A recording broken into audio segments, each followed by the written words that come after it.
예, 오늘 이제 우리가 받는 이 귀절은 이제 다시 세 번째, 어떤 사람은 카운팅하기에 따라서 네 번째라고 생각하는 사람도 있지만 되게 많은 사람들이 세 번째 예레미야의 고백이라고 하는 건데, 이게 이제 보기에 따라서 어떤 분들은 이 고백이 12절에서부터 시작된다고 생각하는 사람도 있고, 우리 그 새한글 성경이 그렇습니다. 또 어떤 사람은 14절서부터 이게 시작한다고 이제 보는 사람도 있는데요. 우선 그냥 12절서부터 한번 좀 읽어는 보겠습니다. 그, 여러분이 뭐 어떤 쪽을 선택하더라도 문제가 없습니다. 아, 예레미야 17장 12절서부터 영광스러운 임금자리, 처음부터 높은 데 만들어둔 자리, 그곳이 우리의 거룩한 곳, 성소입니다. 이스라엘의 희망이신 여호와여, 주님을 저버리는 사람들은 모두 창피당할 것입니다. 나를 떠나가는 사람들은 땅에 기록될 것입니다. 생수의 샘이신 야훼를 저버렸기 때문입니다. 저를 고쳐주십시오, 야훼여. 그렇게 하셔야 제가 고침받을 것입니다. 저를 구원해 주십시오. 그렇게 하셔야 제가 구원받을 것입니다. 제가 찬양 드릴 하나님은 주님이시니까요. 보십시오. 그들이 저에게 말하고 있습니다. 어디에 야훼의 말씀이 있다는 거요? 그 말씀 이루어지게 해봐요. 그런데도 저는 목자가 되지 않으려고 굳이 피하지 않고 주님을 뒤따랐습니다. 불행한 날이 닥치기를 바라지 않았습니다. 주님은 아십니다. 제 입에서 나온 말을. 그 말이 주님 앞에 있습니다. 주님이 저한테는 겁주는 하나님이 되지 말아 주십시오. 주님은 저의 대피소이십니다. 제가 재난을 겪는 날에 저를 박해하는 사람들은 창피당하고 저는 창피당하지 않도록 해주십시오. 그들은 겁먹고 저는 겁먹지 않도록 해주십시오. 그들에겐 재난의 날이 닥치게 하셔서 두 배로 부서지도록 그들을 부수어 주십시오. 여기까지인데요. 이제 19절부터는 조금 그 내용이 좀 달라집니다. 아, 근데 이제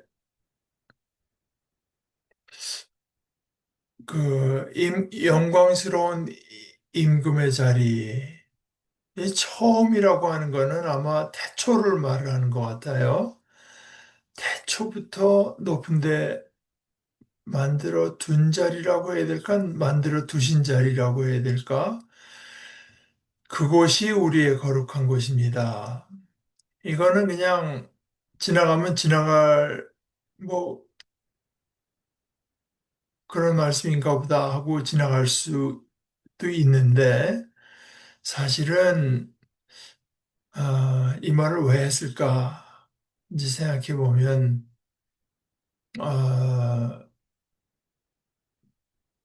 그 하나님께서 태초에 어떤 그 만들어 두신 임금을 위한 자리가 있고 그 다스리는 자리 거기가 우리의 거룩한 곳입니다 하는 말은 아, 아무리 그럴듯하게 치장하고 장식하고 멋있게 꾸며놔도 거기가 진정한 우리의 성소는 아니라고 하는 뜻이 이제 여기 내포되어 있는 것 같습니다. 그러니까 사실 이게 지금 예레미야 선지자는 이미 북왕국은 100여 년 전에 멸망했고 남왕국 유다도 이제 할 거라고 하는 하나님의 말씀을 받아갖고 전하는데 이 유다 백성을 그러니까 북왕국의 수도 역할을 하던 도시는 사마리아고 남왕국은 이제 거진 다 그 이스라엘 12지파 있지 않습니까? 그 중에서 이제 그 유다 지파 그건 뭐 12지파 중에 하나입니다만은 거기가 이제 다윗이 나온 지파고 아 그러고 이제 예루살렘이 그 남쪽에 속해 있기 때문에 아 그 유다 지파는 사실은 국력이나 이런 것들은 북왕국 이스라엘보다는 남왕국 유다는 상당히 약했던 것으로 생각합니다. 근데 이제 이들이 내세우는 건 언제나 예루살렘이죠. 예루살렘에 있는 성전, 이제 그것인데, 어, 예레미야는 이 나라가 망할 어떤 재앙을 앞에 두고, 어, 그런 것들을 다 상대화시켜 버리는 그런 게 있습니다.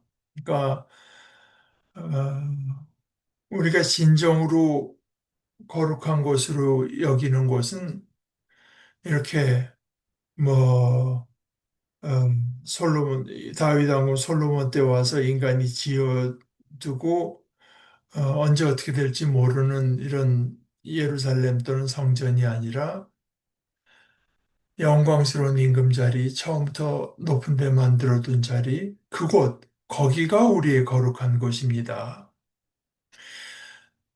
아, 그러면서 예레미야가 굉장히 그 힘줘서 이제 강조하는 것 가운데 하나는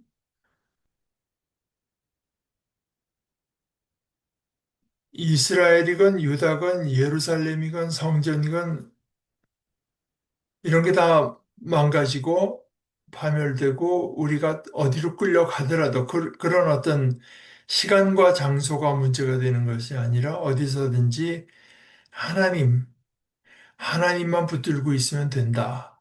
그리고 어디서든지 그런 것을 붙들고 어떤 그 안전 안전하겠다고 느낀다고 하면은 그거는 이제 잘못된 생각이고 그런 것은 어떤 것도 우리에게 진정한 그 샬롬 평화를 가져다 줄 수 없다. 이제 여태까지 쭉 말한 것이 결국은 유다가 그 하나님을 이제 버렸기 때문에 이제 하나님의 재앙이 임한다고 하는 그것. 바로 이제 13절의 이 얘기가 그건데요. 이스라엘의 희망이신 야훼. 그러니까 이스라엘이 가진 희망은 야훼밖에 없다. 그리고 그 주님을 저버리는 사람은 모두 창피당할 거야. 그러니까 이 창피라고 하는 게 뭐 꼭 그렇게 여러 사람 앞에서 낯이 뭐 붉어지고 그런 것만이 아니라 결국은 성경에서 말하는 이 수치, 창피라고 하는 건 굉장히 그 뭐라고 할까, 근원적인 것으로서 우리가 믿고, 우리의 존재를 걸었던 것이 헛된 것이었던 것이 이제 드러난 게 그게 이제 수치거든요. 그래서 주님을 저버리는 사람들과 제가 지난주인가 언제도 이제 말씀드렸지만 마틴 루터의 아주 그 칼과 같이 샤프한 말 You either have God or an idol. 그러니까 너는 하나님을 모시고 있든가 우상을 가지고 있든가 둘 중 하나지 둘 다 없는 사람은 없다. 그 아이돌이 자기 자신이 될 수도 있고 뭐 테크놀로지가 될 수도 있고 무슨 뭐 다른 인간이 될 수도 있고 재물이 될 수도 있지만 어찌됐건 하여간 주님을 그런 것을 의지하는 것은 이제 주님을 저버리는 거죠. 어, 주님을 저버리는 사람들은 결국은 자기들이 하나님 삼았던 것들이 다 별것 없는 것이었다고 하는 것이 드러나면서 창피를 당할 것이고, 여기서 나를 떠나간다고 하는 것은 요 부분은 이제 사본에 따라서 그 하나님을 떠나가는 사람들은 뭐 이렇게도 됐지만 그러나 어, 그 사본의 증거로는 아무리 봐도 이제 나를 따라가는 사람들이라고 하는 것, 떠나가는 사람들이라고 하는 것이 더 유력한 것 같고 그럴 때 결국은 그 하나님의 메시지를 그러니까 하나님을 represent 사람들 앞에 하고 하나님의 말씀을 전하는 나를 떠나가는 사람들 결국 이제 그 하나님의 말씀을 받아들이기를 거부하는 사람들이죠. 그런 사람들은 땅에 기록될 거다. 그러니까 사실 이거 참 그 뭐라고 할까 참 미묘한 말입니다. 사실 인간들이 이것도 굉장히 귀하게 생각하죠. 땅에 기록되는 거. 또는 뭐 돌이라고 해도 결국 이제 땅에 기록될 것. 그러나 땅에 기록된다고 해봐야 그게 뭐 몇십 년을 가겠습니까? 몇백 년을 가겠습니까? 몇천 년을 가겠습니까? 뭐 그렇다고 하더라도 언젠가는 없어져 버릴 거 아니겠어요?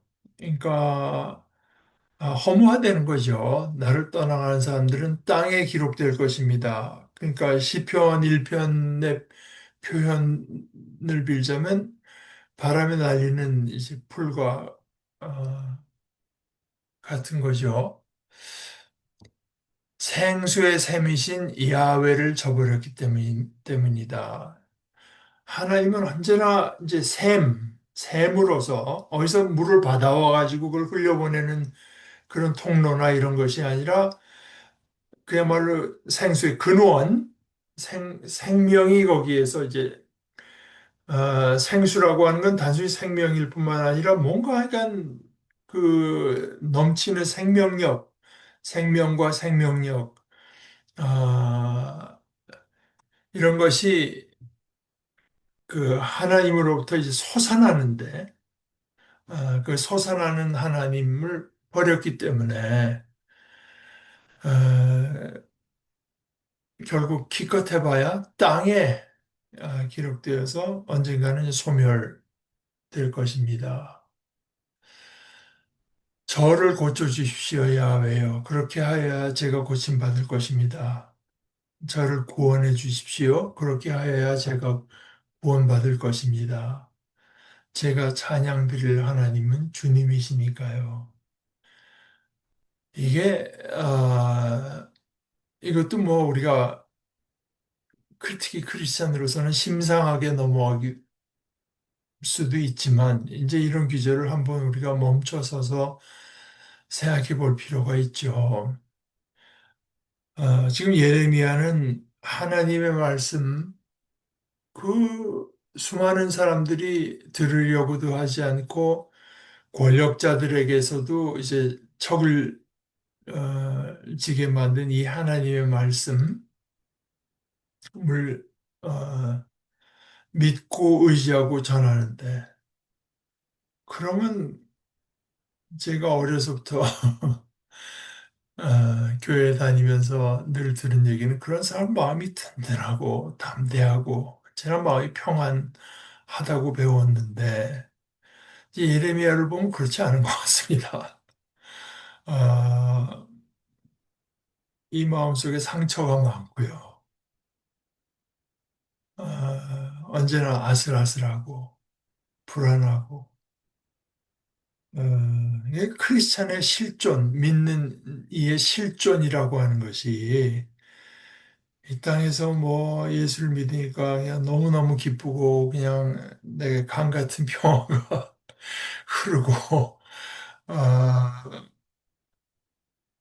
이제 최소한 겉으로는 그런 건 아니죠.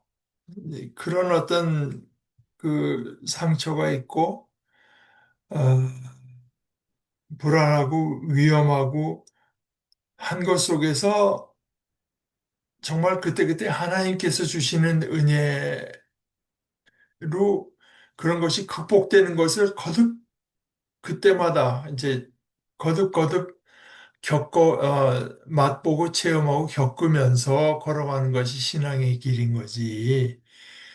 우리가 언제 한번 그냥 하나님을 믿고 나니까 그다음부터는 뭐 온갖 근심 걱정이 다 없어지고 어, 그, 저기, 언제나 내 마음속에 평안이 있고 그런 건 아닌 거를 이제 예레미야의 이런 고백이 보여주고 또 하나 그리고 예레미야가 받는 어떤 상처나 이런 것은 사실은 물론 인간적인 연약함 때문에 겪는 것도 있겠습니다만은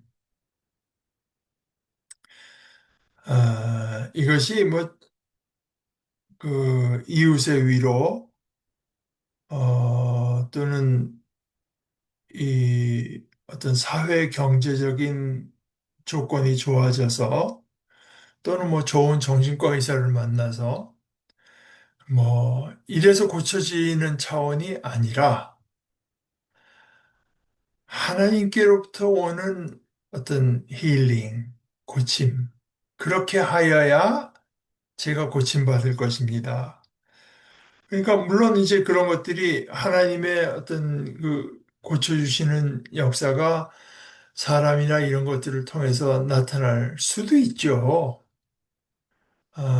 그러나 어, 이제 우리가 붙들고 있어야 되는 것은 예레미야처럼 어, 하나님으로부터 오는 치유를 원하고 구원을 믿고 이제 구하고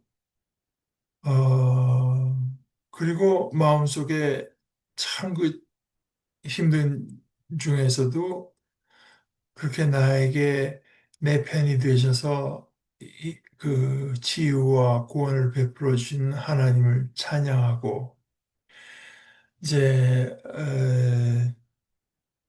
이런 삶이고 이런 믿음일 뿐만 아니라 그게 이제 믿는 사람의 어, 실존이고 하다고 하는 것을 14절 같은 경우에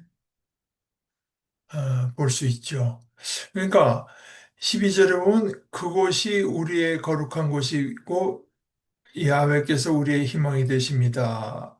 한 그걸 고백한 뒤에 그 다음에는 주님을 저버리는 사람, 나를 떠나가는 사람, 생수의 샘이신 야훼를 저버린 사람에 대한 얘기가 있고 다시 이번에는 이제 자기에게 돌아와서 저를 고쳐 주십시오. 그렇게 해야 제가 고침받을 것입니다. 저를 구원해 주십시오. 그렇게 해야 제가 구원받을 것입니다. 제가 찬양드릴 하나님은 주님이시니까요. 사실 이제 이런 데 보게 되면은, 우리 이제 예레미야의 기도 아니겠습니까? 기도라고 하는 것이 얼마나 그 치열한 그 노동의, 노동에 가까운 이제 행위인가 하는 것이 보이죠. 제게는 그렇게 보입니다. 세상의 모습 또는 세상의 모습이 아니더라도 우리 식으로 이제 말하자면 교회의 모습, 좀 피상적인 신앙, 어, 을 그냥 붙들고 그것이 도전받는 걸 원치 않는 이제 그런 모습을 그 살피는 것도 이 기도 안에 있고, 그다음에 이제 그것보다도 더 근원적으로는 하나님이 어떤 분인가, 내가 지금 필요로 하는 어떤 그 힐링, 치유는 결국 하나님께로부터 오는 그 힐링이 아니면은 이제 안 되겠다고 하는 이런 것들을 기도 중에 깨닫고 고백하고, 어, 그러는 거죠. 그러면서 이제 다시 15절서부터는 또 그들의 이야기 보십시오. 그들이 저에게 말하고 있습니다. 어디에 야훼의 말씀이 있다는 거예요. 그 말씀 이루어지게 해봐요. 아니, 하나의 말씀이 그렇다고 하면은 우리 눈앞에도 보여야 될 거 아니냐? 그 이루어지게 해봐라. 이게 지금 이런 말을 기도 중에 한다고 하는 거는 그들이 이런 말 하는 것이 예레미야에게는 상당히 아팠다고 하는 거를 이제 보여주는 거라고 저는 봅니다. 어, 사실 자기도 이제 믿음의 길을 가는 거 아니겠습니까? 믿음의 길이라고 하는 게 그렇잖아요. 그러니까 옛날에 김지철 목사님이셨던 것 같은데 우리한테 얘기하다가 어느 날 제 아들이 저한테 이제 장문에 뭐 이메일이나 뭘 보내와서 내가 이제 아빠를 나는 내 아빠라고 확실히 믿는다고 말하면 기분이 참 좋겠습니까, 그게? 그 믿는다고 하는 것은 뭔가 아닐 수 있으니까 믿는 거 아니겠어요? 길 수도 있고 아닐 수도 있는데 내가 그 믿는다. 그러니까 그 믿음이라고 하는 말 속에는 언제나 그 긴장이 이제 내포가 돼 있죠. 그러니까 예레미야도 역시 하나님은 아니고 이제 그걸 믿는 자기가 받은 이 말씀, 이 하나의 말씀이라고 믿고 이것이 과연 그렇다고 믿고 진실되다고 믿고 또 전하고 또 전하는 것이 복되다고 믿고 이제 살아가는 건데 아, 자기도 지금 사실 믿음과 어떤 의심 사이에서 싸우고 있다고 봐야 되는데 소위 하나님의 백성이라고 하는 이 무리들이 자기에게 와서 이제 그것을 정면으로 어, 말하자면 이게 시비를 거는 거죠. 근데 참 구약의 인물 중에서 이 예레미야가 예수님을 가장 많이 닮은 인물 중에 하나라고 하는데 제가 지금 이제 읽다 보니까 여기 15절의 말씀을 읽으면서 제게 떠오르는 장면은 그거죠. 예수님께서 십자가에 달려 돌아가셨을 때 돌아가실 때 그때 백성들이 밑에서 군중들이 밑에서 말한 거거든요. 너 하나님의 아들이라면서 내려와 봐라. 그럼 우리가 믿겠다.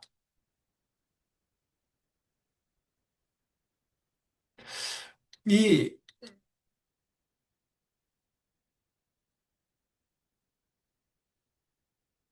사실은 우리 믿음의 제일 그 초석을 이루는 데가 바로 거기인 건데요. 예수님은 하나님의 아들이고 그리스도시기 때문에 십자가를 지셨다고 하는 건데, 오히려 인간적인 그 생각을 고집하는 사람들에게 있어서는 또는 그 인간적인 생각이라고 하는 것이 이제, 아,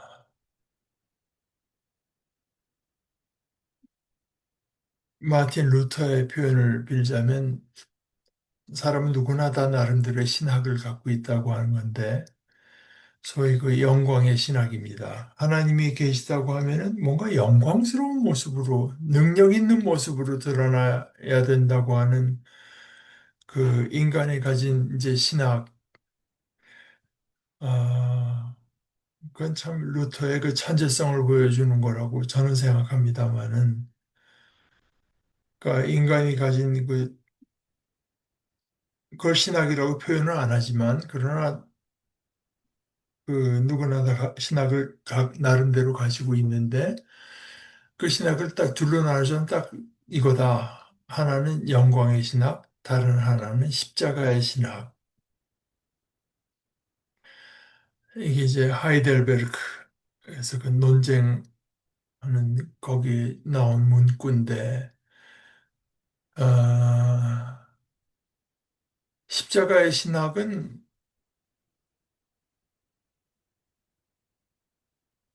하나님이 계시다고 하면은 저런 일이 도저히 일어날 수 없다라고 하는 데서 하나님은 자신을 드러내셨다. 그러니까 예수님이 가장 그 무력하고 수치스러운 인간적인 눈으로 봐서 모습으로 십자가에 달려 있는 것, 이제 그것이 바로 하나님의 아들이시기 때문에 우리를 위한 구주시기 때문에 그렇게 있어서 그것까지도 마다하시지 않으신 하나님의 아들이며 그 아들이 그렇게까지 되도록 내어주신 하나님. 그래서 우리에게 소망이 있다고 하는 것을 우리가 믿는 건데 그게 이제 우리 믿음의 초석이 된 건데 어, 예레미야 때나 예수님의 때나 지금 우리의 때나 언제나 인간의 반응은 이거 어디에 너희가 말하는 그 야훼의 말씀이 어디 때는 거냐? 그 말씀 우리가 다 볼 수 있게 이루어지게 해봐. 그런데 우리가 아는 바로 이스라엘 백성이 애굽에서 탈출해서 광야 생활할 때 하나님께서 거듭 38년 동안을 보내주셨어도 그들이 이제 하나님을 믿는 데는 실패했죠. 그러니까 인간이 나한테 이렇게 해주면 내가 만족하겠고, 이렇게 해주면 내가 믿을 수 있겠고 하는 길은 그야말로 아둔한 인간의 길 따름이지.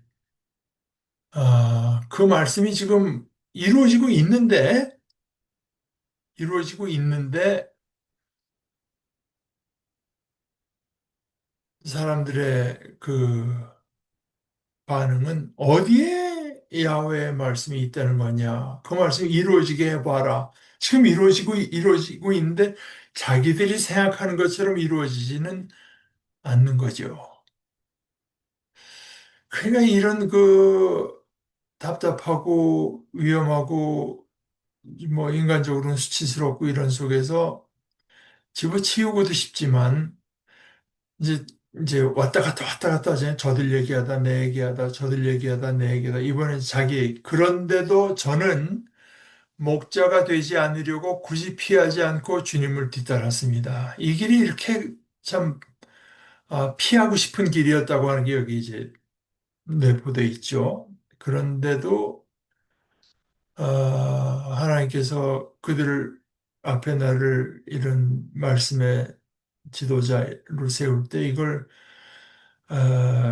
어떻게든지 피하려고 하지 않고 주님께서 세워주시니 뭐 그냥 주님을 뒤따랐습니다. 그리고 이 이스라엘에게 나에게 이런 괴로움을 던져주는 하나의 백성들이지만 불행한 날이 닥치기를 바라지 않아서 내가 실제로 어떤 말을 했는가? 내 중심에 있던 나의 진정한 진심 어린 말이 무엇이었는가를 주님은 아십니다. 제 입에서 나온 그 말이 주님 앞에 있습니다. 내가 어떤 말을 하고 살아왔는가? 내가 어떻게 그들이 잘 되기를 바라왔는가? 하는 이제 그 말이 주님 앞에 있습니다. 그러면서 이제는, 이제 하나님께 주님이 저한테는 겁주는 하나님이 되지 말아주. 이게 이제 하나님과 나와의 관계가 내게는 그거밖에 없고 그게 가장 중요하고 그래서 주님은 저의 대피소이십니다. 제가 재난을 겪는 날에 주님이 저의 대피소이신데 주님이 마저 이제 제게 어떤 그 겁주는 하나님이 돼서 어, 뭐 내가 고통받는 것도 고통받는 거지만 아, 내가 이렇게 고통까지 받으면서 한 나의 인생이라고 하는 게 참 허망한 거 아니었나 하는 이런 식의 어떤 그 어, 고통. 근데 저는 이제 그것이 이제 창세기 맨 앞에 하나님께서 천지를 창조하시기 이전의 모습을 혼돈과 공허, 땅이 혼돈하고 공허하며 흑암이 물 위에 있고 하나님의 신이 수면에 운행하신다. 근데 혼돈과 공허, 저한테는 그렇습니다. 저한테는 겁주는 하나님이라고 하는 게 제가 가장 겁나는 게 이제 그거 제 개인적으로는 그것이 그리고 또 인간 누구나 다 가장 근본적으로 두려워하는 게 혼돈과 공허 아닐까. 내가 뭐 육신을 입고 몇십 년 살아간대지만 여기에 무슨 어떤 하나님의 질서라든가 어떤 그 어떤 그런 질서대로 내가 하나님의 때가 돼서 내가 태어났고 어떤 그 하나님의 뜻 안에서 내게 이런 일들이 일어나고 내가 이렇게 살았고 하나님의 뜻 안에서 하나님의 시간표 안에서 내가 죽을 것이고 뭐 그다음에 하나님의 뜻 시간표 안에서 내가 하나님과 함께 있으리라. 이제 그것을 하나님 믿고 살아가는 건데 그게 아니고 그냥 혼돈하다. 그냥 케이오스, 카오스 뭐 어쩌다가 우리 아버지 어머니가 어떻게 만나서 나라는 인물이 뭐 몇십 년 전에 태어나고 어쩌다가 뭐 중간에 암에 걸리기도 하고 어쩌다가 뭐 이런 거라고 생각하면은 사실 그것처럼 두려운 게 없는 것 같아요. 그 혼돈과 이제 짝을 짓고 나타낸 게 공허죠. 사실 아무것도 없다. 아, 주님이 저한테는 겁주는 하나님이 되지 말아 주십시오. 어떤 뭐 재난이나 재앙도 그런 거지만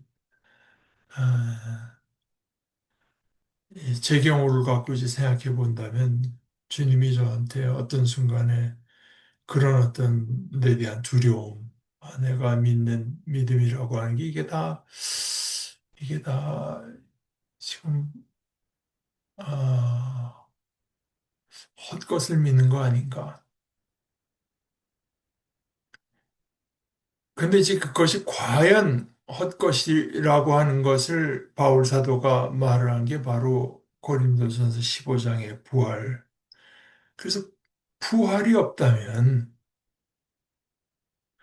그리스도께서 부활하지 않으셨다면 그런 사건이 없었다면 사실 내가 믿고 또 여러분들에게 전하고 전파하고 이게 다 거짓말이라고 하는 거죠.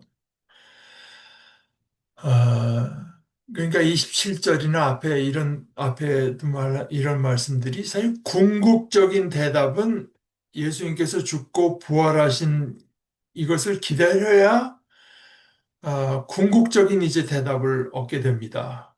아, 주님은 저의 대피소이십니다. 제가 재난을 겪는 날에.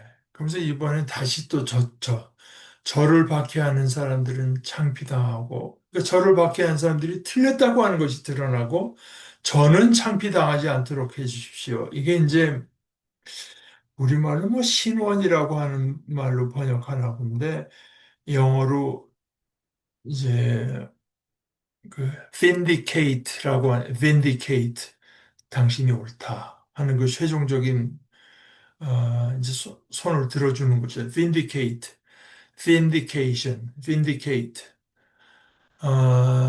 이거를 이제 그 김교신 선생 같은 사람은 우리가 이렇게 어, 믿음의 길, 이 아슬아슬한 길을 믿음의 길에 서서 걸어가는 것은 언젠가 모든 것이 밝혀질 때 한번 크게 승리의 함성을 외치기 위한 거다.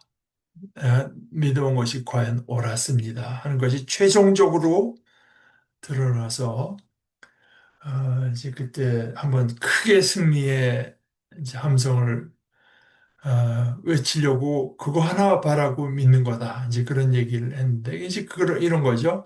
저를 박해하는 사람들은 창피당하고 저는 창피당하지 않도록 해 주십시오. 그것이 다 결국은 하나님께 달려있는 일입니다.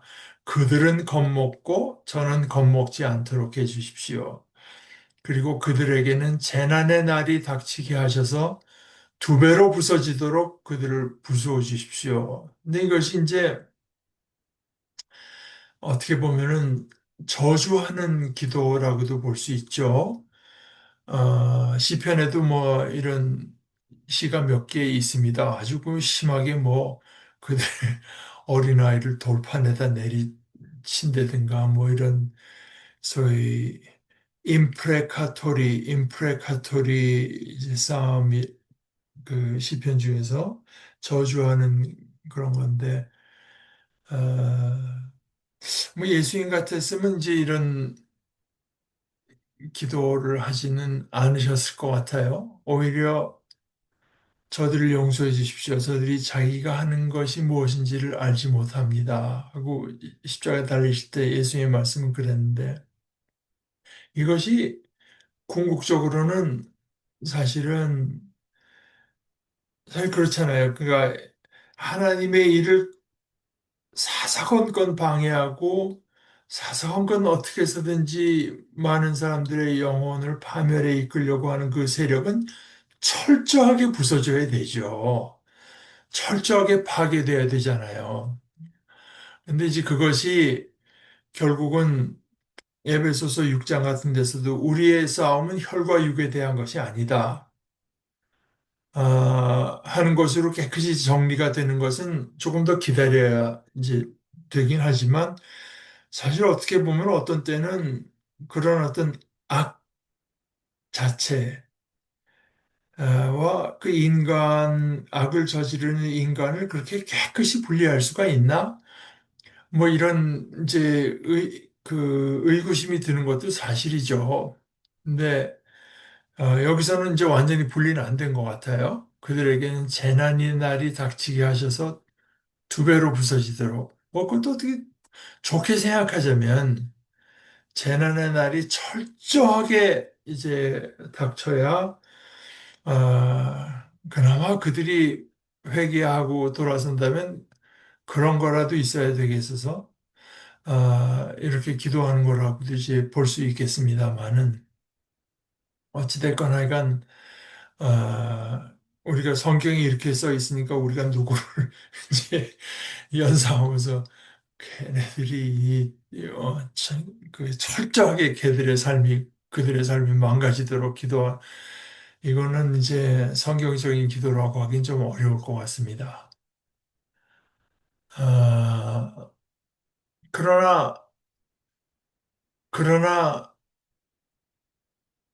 이런 어떤 이상적인 얘기를 하기에 앞서서 이제 예레미야가 이것을 사람 앞에 말하는 게 아니라 하나님 앞에 이런 말씀을 이제 드리고 가장 그 정직한 그러니까 인간으로서 보일 수 있는 가장 정직한 자세로 하나님 앞에 서고 가장 자기의 마음속에 있는 진짜 소원, 자기가 진짜로 두려워하는 거, 진짜로 바라는 거, 이것을 하나님 앞에 내놓는다고 하는, 이것은 정말, 그, 그런 면에서 보면은, 그야말로 그 진실하고 아름다운 기도라고 저는 생각합니다. 아, 뭐, 그 다음에 그 19절부터는 전혀 다른 토픽인데, 우리 뭐, 그건 다음 주에 보도록 하시죠. 근데,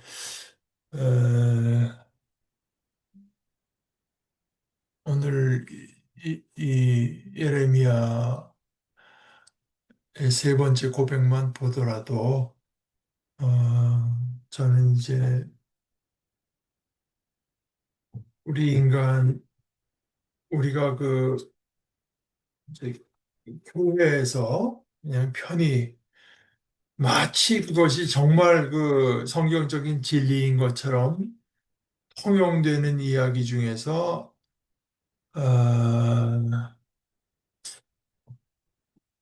우리가 질문을 던져봐야 될, 성경에서 보는 이 진실된 신앙인의 태도는 그건 아닌 것 같은데 하는 이런 질문을 우리가 좀 던져볼 필요는 있을 것 같아요. 그러니까 오늘 이 뭐 별로 길지 않은 기도지만 이 예레미야의 기도는 우리가 좀 깊이 반추해보고 또 새겨보고 지금 나나 우리가 하는 기도 생활이나 신앙 생활 우리가 이렇게 전통적으로 음, 주고받는 가운데 이제 확인하고 또 재확인하는 그런 이것이 믿음의 길이야 하는 것이 과연 성경적인 것인가 하는 것을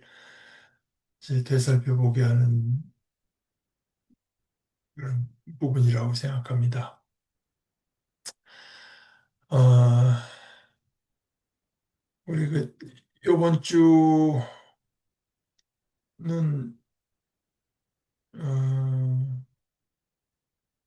저쪽 김종보 형제 쪽에서 김포 그 얼마나 그 원장님이나 얼마나 걸리세요? 그쪽에서 가긴 좀 멀죠. 그 그래도 하여간 그 공평하기 위해서라도 김포에도 한번 하고 어, 날이 풀리고 혹시 가능해지면 또 강화도에도 한번 강화도에도 우리가 찾아가서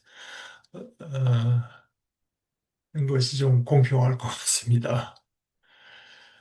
이번 주에는 거기서 뵙도록 하시죠. 혹시 여러분들 뭐 더 뭐 이야기를 나눌 게 있든가 뭐 더 추가할 말씀이나 질문이 있으면 이 시간에 나누시면 좋겠습니다.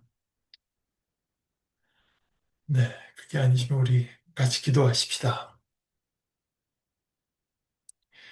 하나님 아버지, 저희들은 참 작고 보잘것없습니다.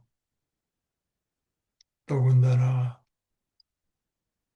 이렇게 과학이 발달하면서 우주라고 하는 것이 얼마나 광막하고 시간이라고 하는 것이 얼마나 아, 엄청나게 에, 길었는가를 생각할 때 그 속에 있는 저희들의 존재라고 하는 것은 참 먼지만큼도 못한 그런 작은 존재인 듯 싶으나